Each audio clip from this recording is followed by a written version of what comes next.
Hello बच्चों, कैसे हो। आशा करता हूं कि आप लोग बहुत अच्छे होंगे। तो प्यारे बच्चों, आप पढ़ रहे हैं D and F block elements, class 12 chemistry का चैप्टर है 4 आपका।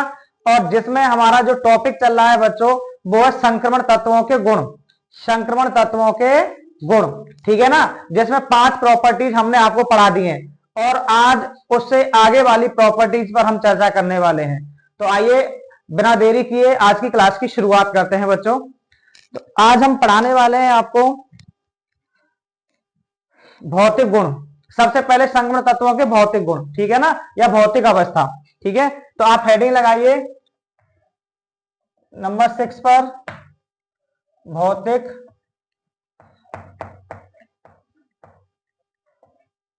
गुण,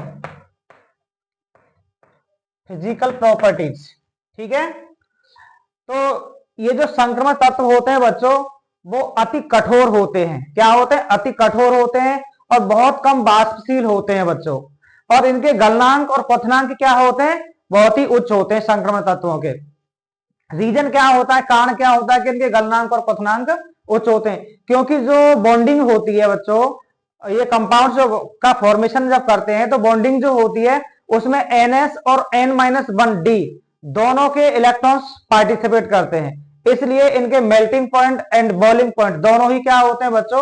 उच्च होते हैं। और इनका जो मैक्सिमम बॉइलिंग पॉइंट हो या मेल्टिंग पॉइंट जो होता है वो D5 विन्यास पर होता है। कितने पर होता है बच्चों? D5 विन्यास पर। अगर किसी भी एलिमेंट्स का जो इलेक्ट्रॉनिक कॉन्फ़िगरेशन है वो D5 आता है तो उसका जो गलनांक है वो अधिकतम होगा बच्चों। ठीक है, और इनकी जो कणन एंथैल्पी है, कणन एंथैल्पी भी क्या होती है? उच्च होती है। ठीक है, तो यहां पे लिखेंगे संक्रमण तत्व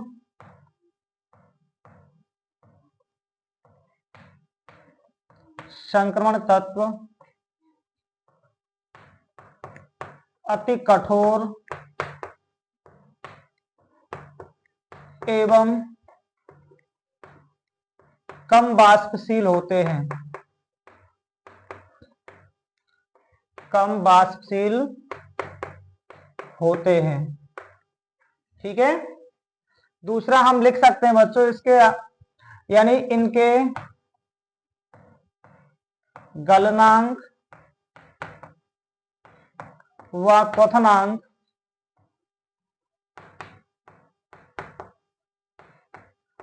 उच्च होते हैं। उच्च होते हैं। रीजन मैंने बताया कि बॉन्डिंग में NS और N-1D दोनों के इलेक्ट्रॉन पार्टिसिपेट करते हैं, इसीलिए इनके गलनांक और क्वथनांक क्या होते हैं? उच्च होते हैं बच्चों। ठीक है, एक और D5 विन्यास पर, D5 विन्यास पर गलनांक अधिकतम होते हैं। गलनांक क्या होते हैं बच्चों? अधिकतम होते हैं।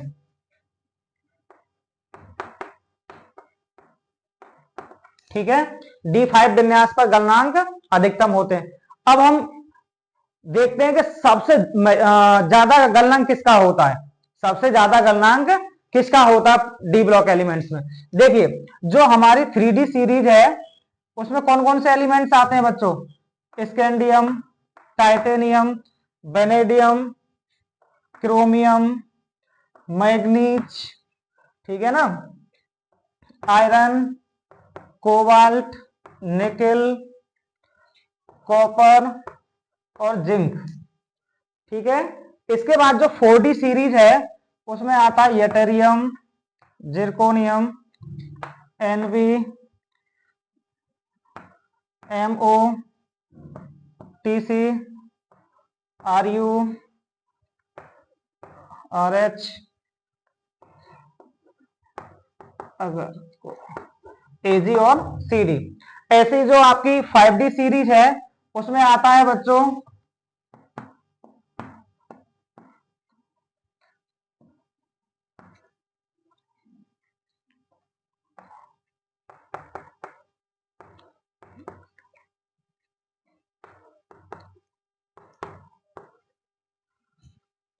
बात करते हैं कि इनके जो गलनांक है बच्चों वो D5 विन्यास पर अधिकतम होते हैं।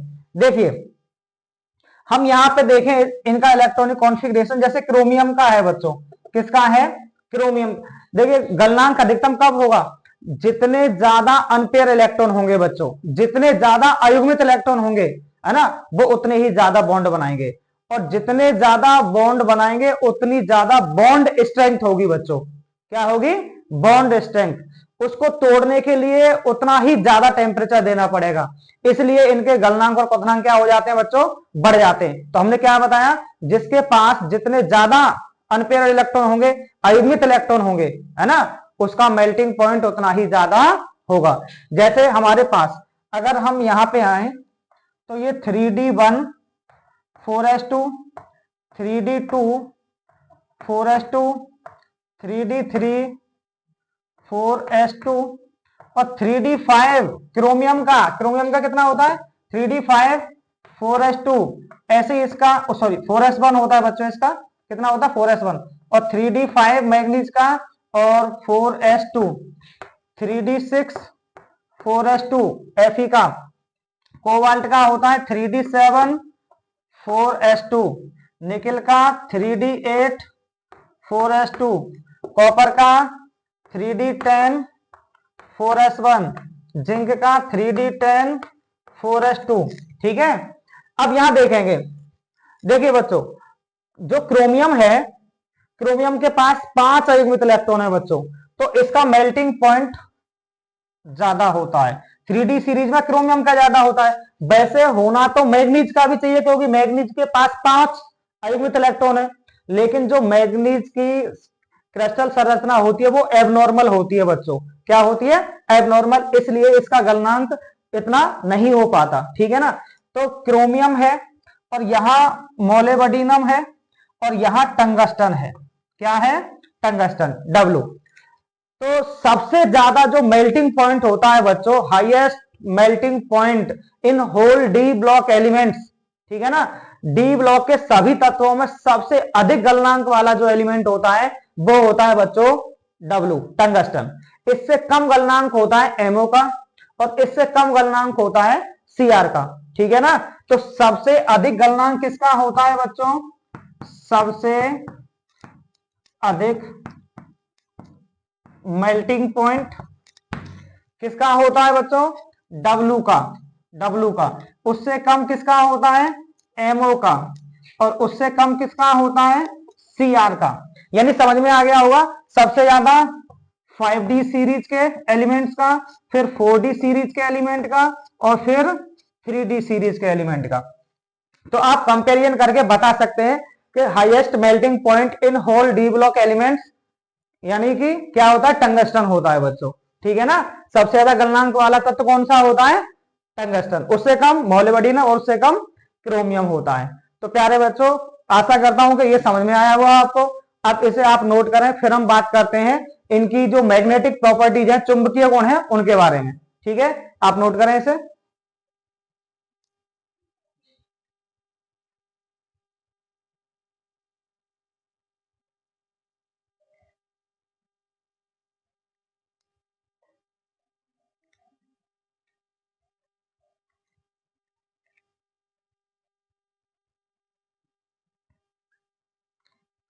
तो आपने नोट किया होगा बच्चों।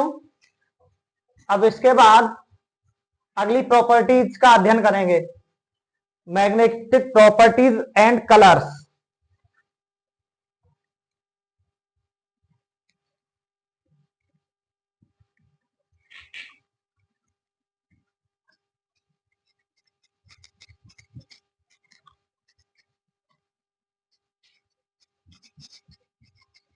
और यहां से क्वेश्चन बच्चों बहुत ज्यादा बनने के चांस रहते हैं, मैग्नेटिक प्रॉपर्टीज और कलर से बहुत ज्यादा चांस रहते हैं क्वेश्चन बनने के बच्चों। ठीक है, तो 7 नंबर पर हेडिंग लगाएंगे आप, चुंबकीय गुण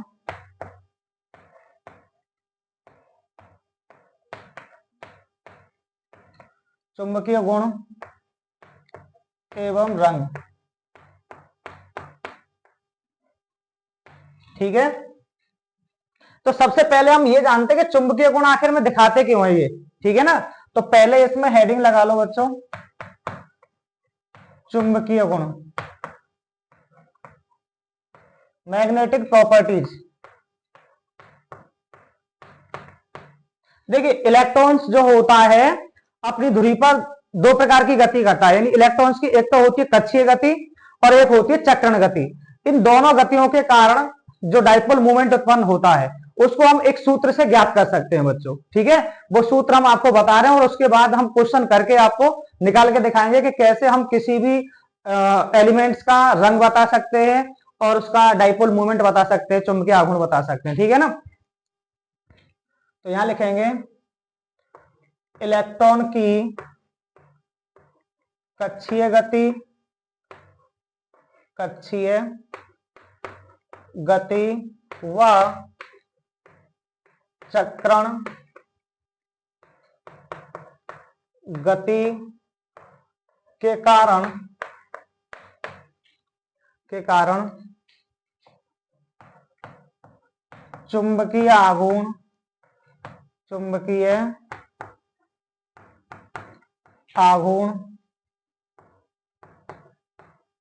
उत्पन्न होता है जिसे निम्न सूत्र की सहायता से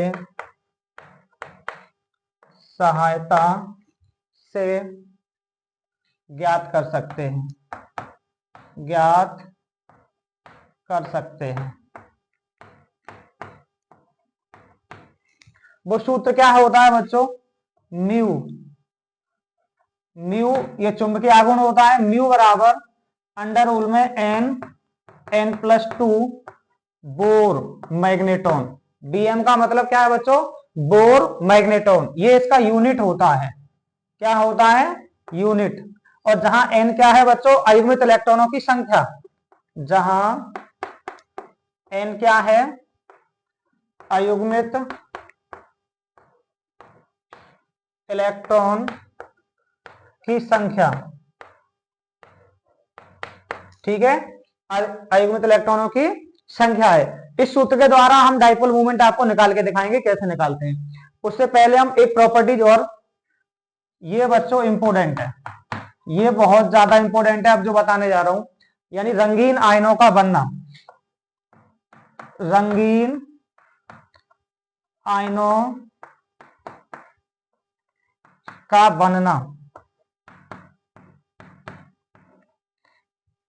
ये क्वेश्चन पूछा जाता है कि संक्रमण तत्वों के आयन रंगीन क्यों होते हैं, संक्रमण तत्वों के आयन रंगीन क्यों होते हैं। तो आपको जवाब कैसा, क्या देना है कि जो संक्रमण तत्वों के डी उपकोष के अयुग्मित इलेक्ट्रॉन होते हैं बच्चों, वो क्या करते हैं कि जो एक्स्ट्रा एनर्जी प्राप्त करके, यानी दृश्य प्रकाश के एक निश्चित भाग को अवशोषित करके वो निम्न ऊर्जा स्तर से उच्च ऊर्जा स्तर में चले जाते हैं, ठीक है ना, और बाकी शेष प्रकाश को वो परावर्तित कर देते हैं, जिसके कारण इनके आयन क्या होते हैं, रंगीन दिखाई देते हैं बच्चों, ठीक है। बहुत सिंपल सा आंसर है। तो हम लिख सकते हैं यहां पे कि संक्रमण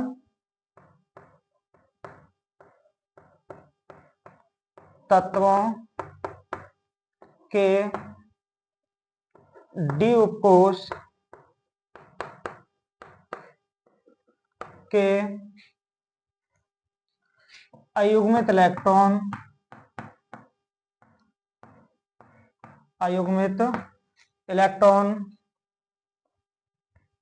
दृश्य प्रकाश के एक निश्चित भाग को अवशोषित करके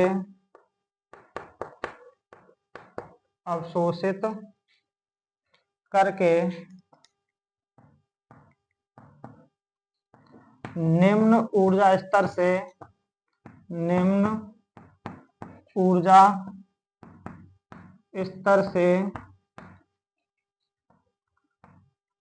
उच्च ऊर्जा स्तर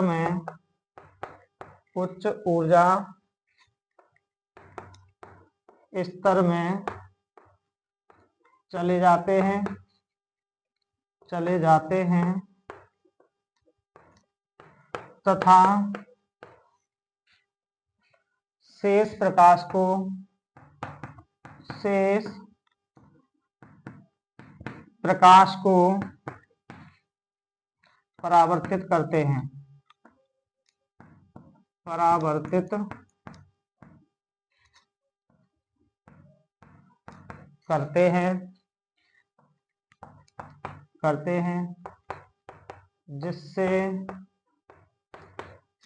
ये रंगीन दिखाई देते हैं, जिससे ये रंगीन दिखाई देते हैं।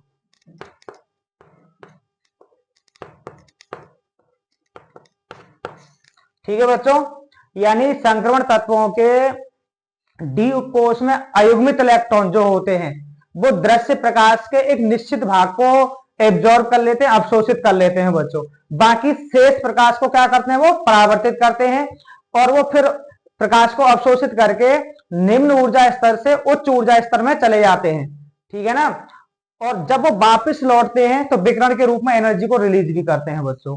ठीक है ना। इसीलिए वो क्या होते हैं, उनके आयन रंगीन दिखाई देते हैं। क्या होता है, उनके आयन रंगीन दिखाई देते हैं। ठीक है ना। अब कोई भी आयन यदि हमें दिया जाए और पूछा जाए कि बताइए ये यौगिक या फिर ये आयन रंगहीन है या फिर रंगीन है और इसका डाइपोल मोमेंट क्या है और ये अनुचुंबकीय है या फिर प्रचुंबकीय है, तो हम कैसे बताएंगे, उसके लिए अभी आपको हम बताने वाले हैं। तो पहले आप इसे नोट करें।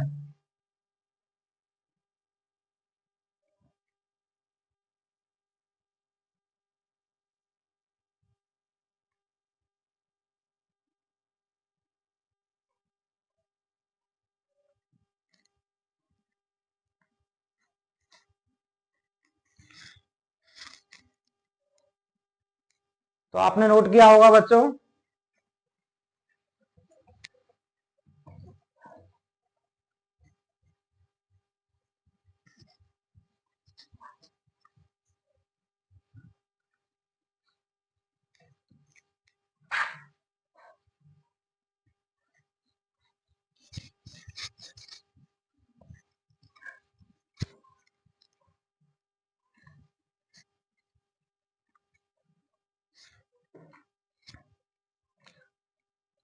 अब हेडिंग लगाएंगे बच्चों, रंग व चुंबकीय गुण का पता लगाना।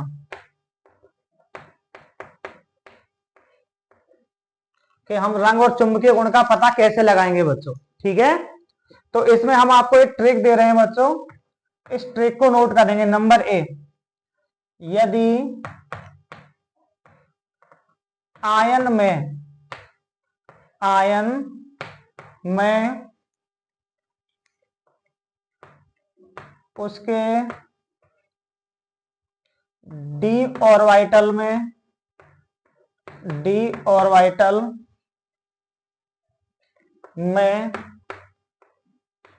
अयुग्मित इलेक्ट्रॉन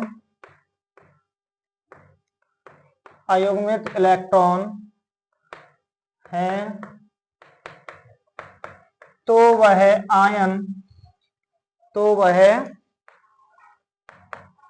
आयन अगर किसी भी आयन के डी ऑर्बिटल में अयुग्मित इलेक्ट्रॉन है तो बच्चों वो आयन या यौगिक कैसा होगा, रंगीन होगा, अनुचुंबकीय होगा। अनुचुंबकीय का मतलब होता है चुंबक की ओर आकर्षित होने वाला।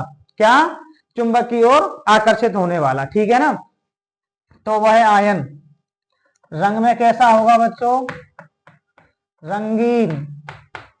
कैसा होगा, रंगीन। और चुंबकीय गुण में कैसा होगा, वो अनुचुंबकीय। ठीक है। और उसका डाइपोल मोमेंट म्यू बराबर भी कुछ ना कुछ निकल के आएगा, n+2 बोर मैग्नेटॉन, यानी कि उसमें चुंबकीय आघूर्ण भी कुछ ना कुछ होगा। ठीक है। तो ये तो पहली ट्रिक है। दूसरा, बी नंबर, यदि आयन में उसके डी ऑर्बिटल में अयुग्मित इलेक्ट्रॉन ना हो तो वह आयन कैसा होगा बच्चों? रंग में होगा वो रंगहीन। कैसा होगा? रंगहीन। और चुंबकीय गुण में कैसा होगा बच्चों? चुंबकीय गुण में होगा प्रतिचुंबकीय, चुंबक से दूर भागने वाला, प्रतिचुंबकीय। ठीक है। और उसका जो डाइपोल मूवमेंट होगा वो होगा शून्य, यानी वो होगा ही नहीं, उसमें चुंबकीय आघूर्ण होगा ही नहीं। तो समझ में आया बच्चों? यदि किसी भी आयन में उसके डी ऑर्बिटल में अयुग्मित इलेक्ट्रॉन है तो वो रंग में कैसा होगा? रंगीन होगा और अनुचुंबकीय होगा। तीसरी बात, उसमें चुंबकीय आघूर्ण भी कुछ ना कुछ होगा। और यदि उसके आयन में डी ऑर्बिटल में अयुग्मित इलेक्ट्रॉन नहीं है तो वो रंग में होगा रंगहीन, चुंबकीय गुण में होगा प्रतिचुंबकीय और डाइपोल मूवमेंट उसका शून्य होगा बच्चों। ठीक है ना? तो आप इसे नोट करें, फिर हम एक क्वेश्चन करके दिखाते हैं आपको इसी टॉपिक पर कि हम अगर एग्जाम्स में क्वेश्चन पूछा जाता है तो कैसे सॉल्व करेंगे। ठीक है ना? पहले आप इसे नोट करें।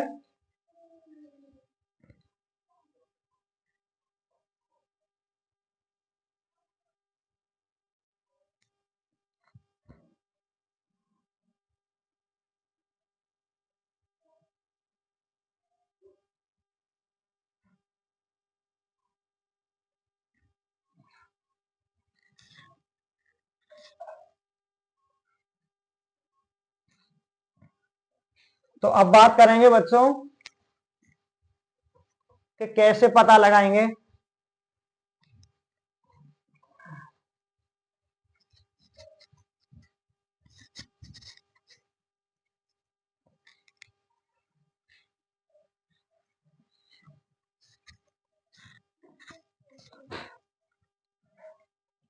जैसे हमारे पास एग्जाम्पल नंबर फर्स्ट है और पूछा जा रहा है कि ये जो कॉपर है ना, कॉपर या Cu+1 आयन का रंग व चुंबकीय व्यवहार।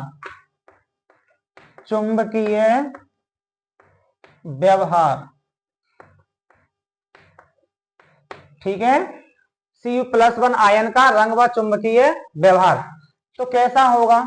देखिए, सबसे पहले Cu+1 का हम क्या करेंगे बच्चों? इलेक्ट्रॉनिक विन्यास करेंगे। क्या करेंगे? इलेक्ट्रॉनिक विन्यास। ठीक है ना? तो Cu+1 का इलेक्ट्रॉनिक विन्यास करने के लिए अगर हम आयन का इलेक्ट्रॉनिक विन्यास हमसे नहीं आता है तो सबसे पहले उसके उदासीन परमाणु का इलेक्ट्रॉनिक विन्यास बनाएंगे बच्चों।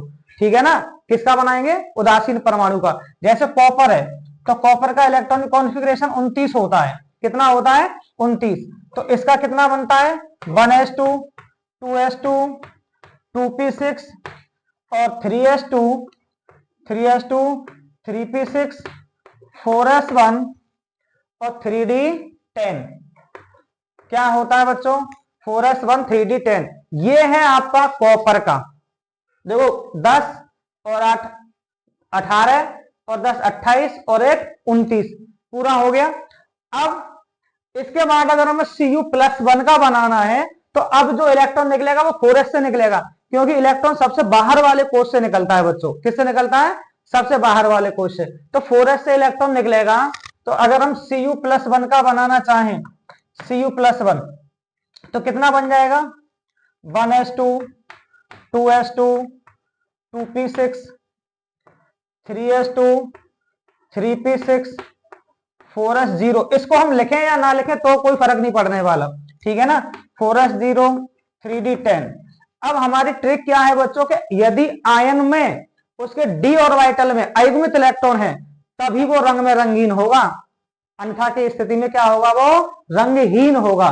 तो डी ऑर्बिटल सबसे संयोजी कोश का यही है।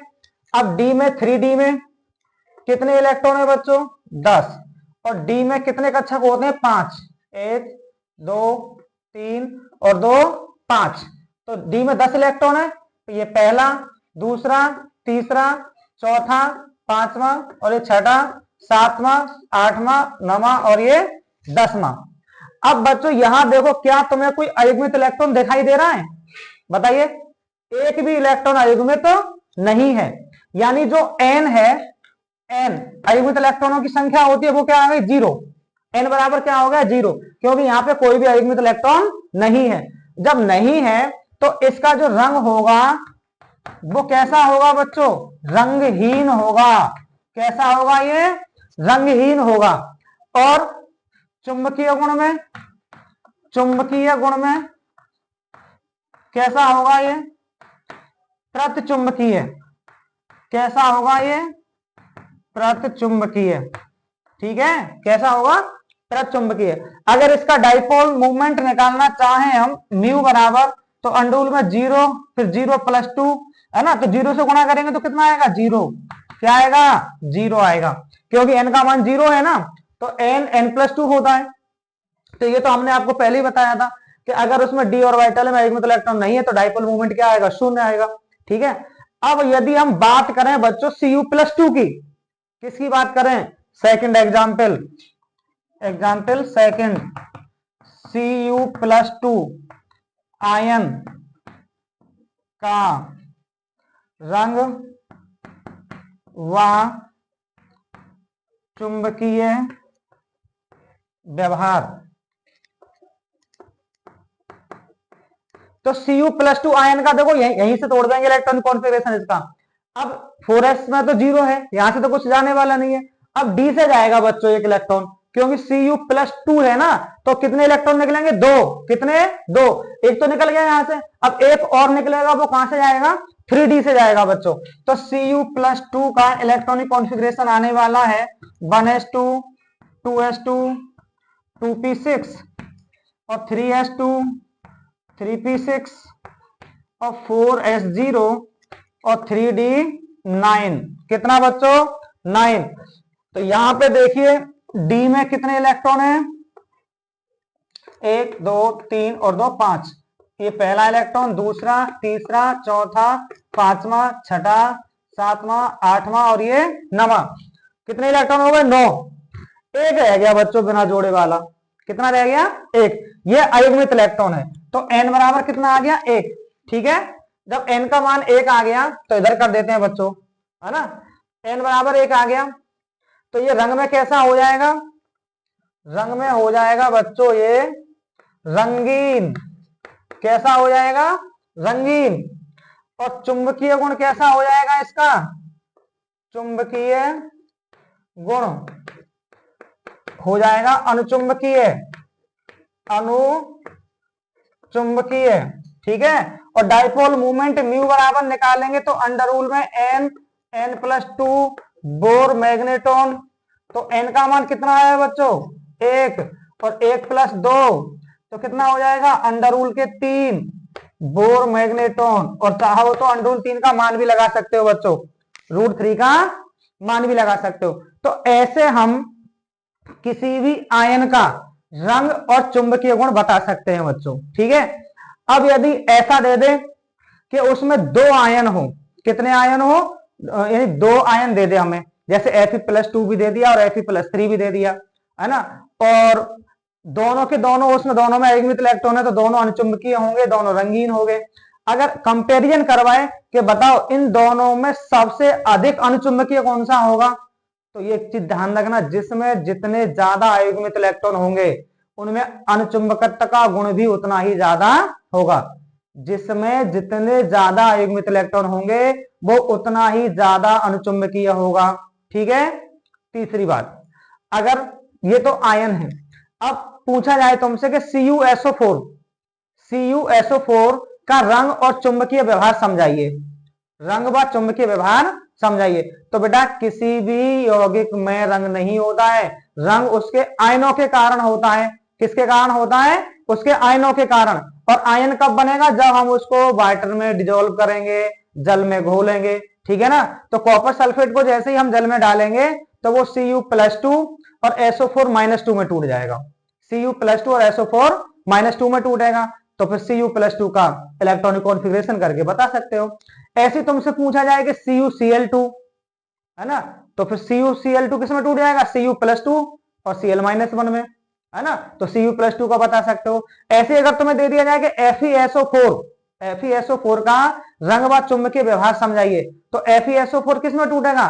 Fe+2 और SO4-2। तो Fe+2 का इलेक्ट्रॉनिक कॉन्फ़िगरेशन करो, अयुग्मित इलेक्ट्रॉन निकालो और रंग और चुंबकीय गुण वगैरह सारी चीजें बता दो। तो आशा करता हूं कि अब आप लोग ऐसे प्रश्नों को सॉल्व कर सकते हो आसानी से। इसे नोट करें पहले।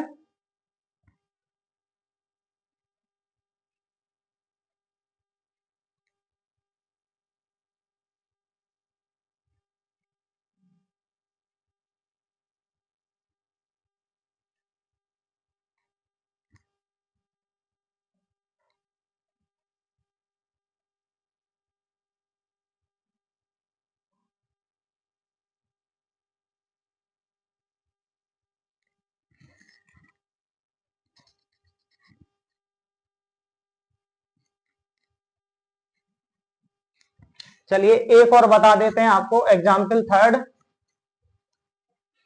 Fe+2 का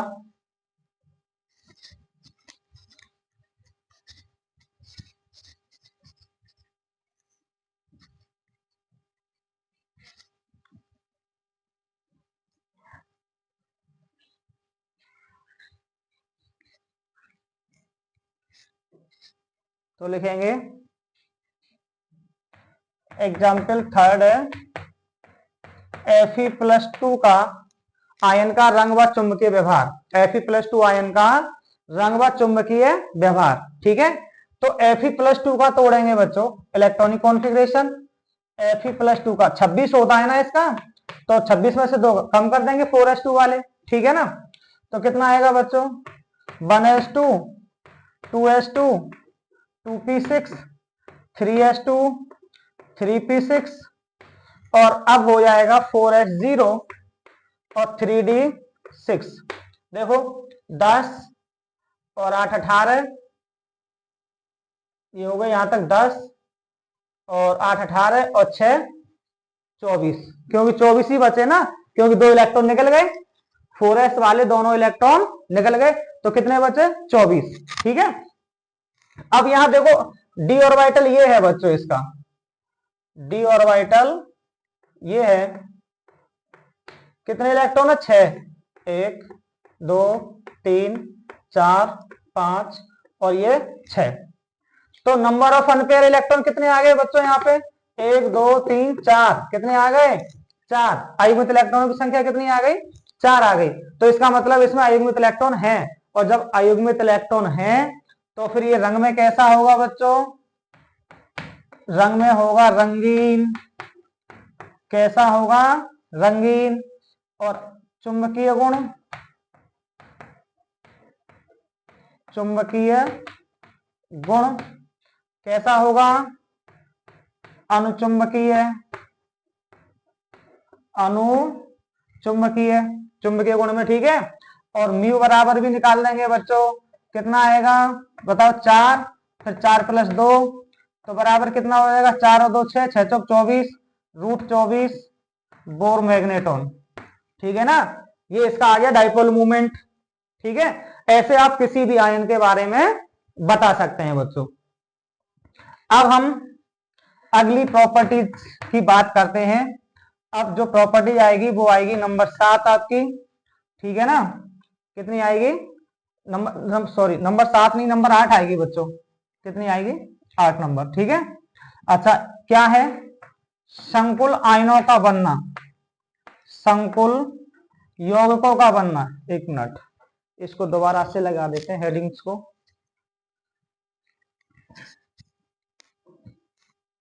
8 नंबर है बच्चों संकुल यौगिकों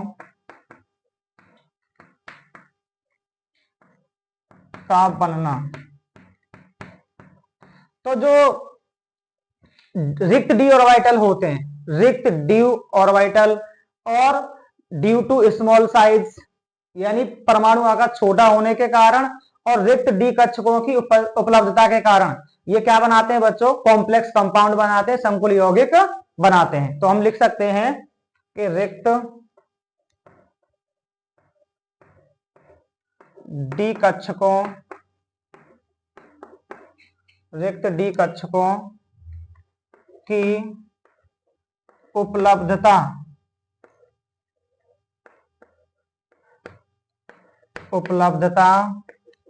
के कारण ये संकुल यौगिक बनाते हैं, संकुल यौगिक बनाते हैं, कॉम्प्लेक्स कंपाउंड बनाते हैं। कॉम्प्लेक्स कंपाउंड हम आपको अगले चैप्टर में पढ़ाने वाले हैं क्या होते हैं, ठीक है ना। अगले चैप्टर में हम आपको पढ़ाने वाले हैं, एक एग्जांपल दे देते हैं। जैसे देखो K4Fe का होल 6 पोटेशियम फेरोसाइनाइड, ठीक है ना, ये आयरन है, कॉम्प्लेक्स कंपाउंड बना रहा है, ठीक है। क्यों? क्योंकि रिक्त डी ऑर्बिटल्स की उपलब्धता के कारण, ठीक है ना।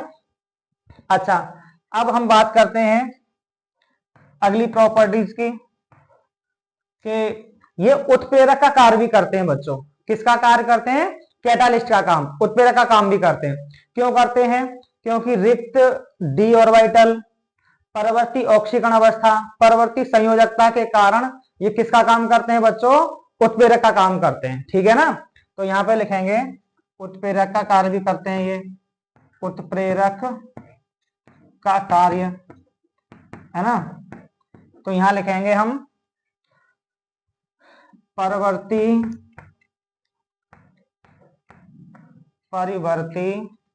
संयोजकता व ऑक्सीकरण अवस्था तथा रिक्त डी कक्षकों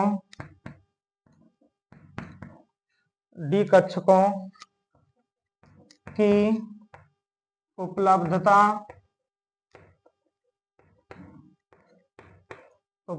के कारण ये उत्प्रेरक का कार्य करते हैं,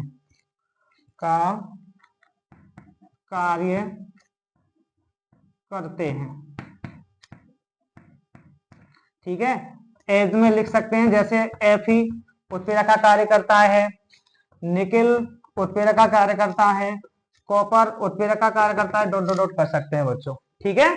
तो पहले आप इसे नोट करें, एक दो प्रॉपर्टी और शेष बची है उसको भी हम बताते हैं आपको।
अब 10 नंबर देखिए बच्चों, ये क्या बनाते हैं, अंतराकाशी यौगिक भी बनाते हैं। क्या बनाते हैं ये, अंतराकाशी यौगिक बनाते हैं।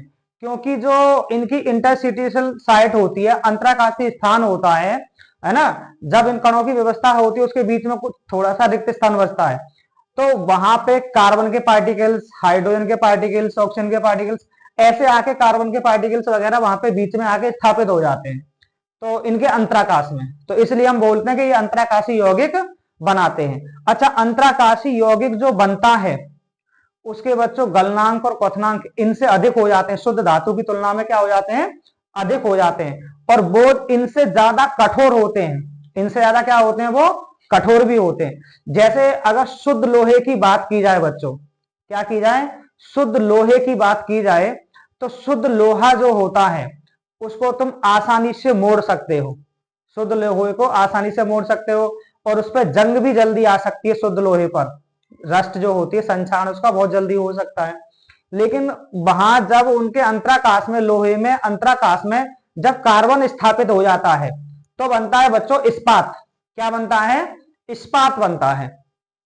तो उसको आप आसानी से मोड़ नहीं सकते, ठीक है ना, उसको आप आसानी से मोड़ नहीं सकते, और वो रासायनिक रूप से निष्क्रिय होते हैं। रासायनिक रूप से क्या होते हैं, निष्क्रिय होते हैं, यानी इनकी तुलना में उन पर जंग इतना जल्दी नहीं आती है बच्चों, ठीक है ना। और दूसरी बात, धात्विक चालक भी होते हैं वो, यानी विद्युत के चालक भी रहते हैं। ऐसी बात नहीं है कि उनकी चालकता बिगड़ जाए, तो चालकता तो बरकरार बनी रहती है, ठीक है ना।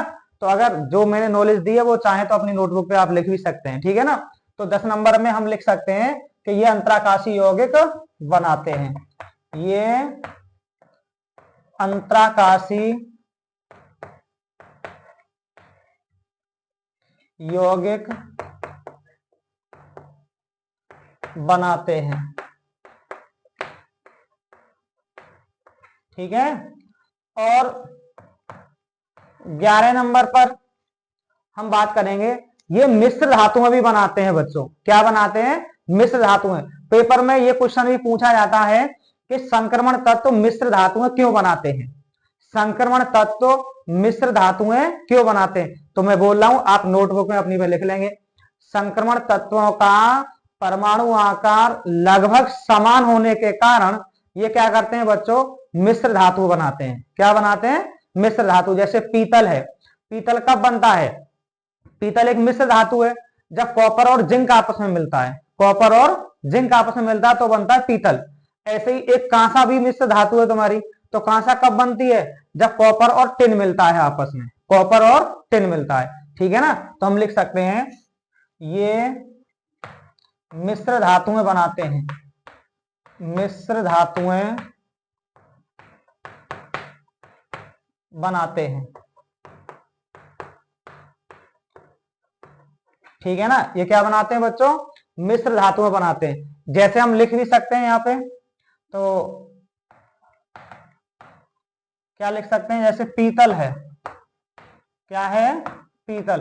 तो पीतल किस किस से मिलके बनता है, कॉपर प्लस जिंक से मिलके बनता है, कॉपर और जिंक से, जिसका उपयोग तार बनाने में किया जाता है, मूर्तियां बनाने में किया जाता है, और बर्तन बनाने में किया जाता है। इसका उपयोग किस किस में किया जाता है बच्चों, तार बनाने में, मूर्तियां बनाने में, और बर्तन बनाने में किया जाता है, ठीक है।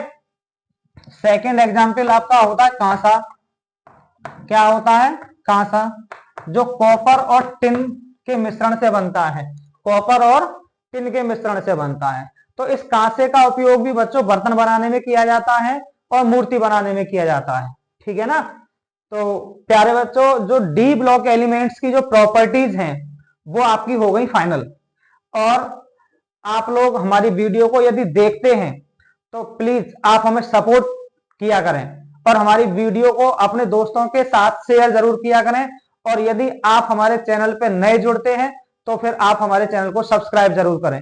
तो आज की क्लास हम यही समाप्त करते हैं, क्योंकि डी ब्लॉक प्रॉपर्टीज हो गई फाइनल आपकी बच्चों, ठीक है। अब हम कंपाउंड्स ऑफ डी ब्लॉक के बारे में अगले लेक्चर में आपको पढ़ाएंगे कि डी ब्लॉक तत्वों के जो यौगिक हैं वो कौन कौन से हैं, ठीक है ना। तो वो यौगिक पढ़ाएंगे, उसके बाद डी ब्लॉक आपका हो जाएगा फाइनल बच्चों, ठीक है। आपके दो कंपाउंड्स हैं, एक तो K2Cr2O7 और एक KMnO4। इन्हीं दो कंपाउंड्स को आपको हमें पढ़ाना है, उसके बाद डी ब्लॉक फाइनल होगा, फिर एस ब्लॉक के बारे में बात करेंगे। ठीक है, तो आज की क्लास को हम यहीं समाप्त करते हैं। Thank you for watching this video.